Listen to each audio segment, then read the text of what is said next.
Bună, dragii mei, și bine v-am regăsit pe canalul meu! Astăzi vin la voi cu o rețetă de coroniță din foietaj. Numai bună pentru mesele festive de Crăciun. Și nu numai! Pentru început avem nevoie de un foietaj din comerț, pe care l-am tăiat în două pe lung, împreună cu hârtia în care a venit foietajul ambalat, pentru a ne fi mai ușor mai târziu.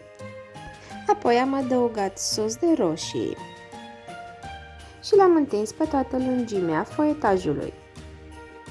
Apoi am adăugat câteva felii de șuncă presată, pe care eu personal le-am tăiat în două pentru a se potrivi în mijlocul foietajului. Peste șuncă am adăugat felii de cașcaval.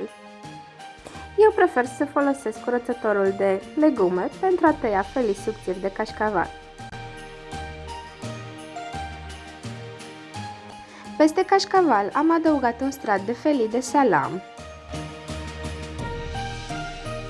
iar pentru ultimul strat am adăugat felii de mozzarella. Am uns marginile foietajului cu ou bătut pentru a ajuta să se lipească, iar apoi cu ajutorul hârtiei am împăturat foietajul în două cu mare grijă pentru a sigila umplutura în interior.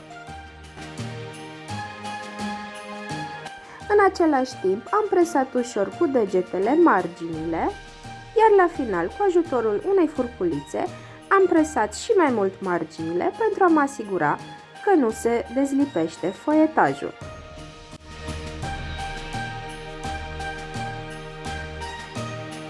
Prima jumătate de foietaj am tăiat-o în 8 bucăți, cât mai egale posibil.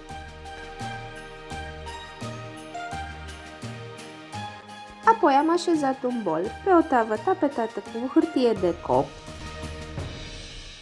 Apoi am așezat bucățile de foietaj, ghidându-mă după bolul așezat și lăsând puțină distanță între ele.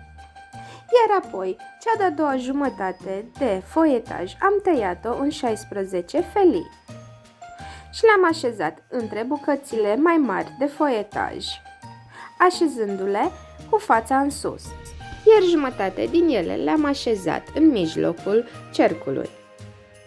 Apoi am uns bine foietajul cu ou bătut, am adăugat semințe de susan și am decorat să fie mai festiv cu roșii sherry tăiate în două, felii de ardei gras și busuioc pe care l-am tăiat mărunt. Iar apoi l-am dat la cuptor la 180 de grade pentru aproximativ 20-25 de minute. Sper că v-a plăcut ideea mea de coroniță de Crăciun, numai bună pentru mesele festive.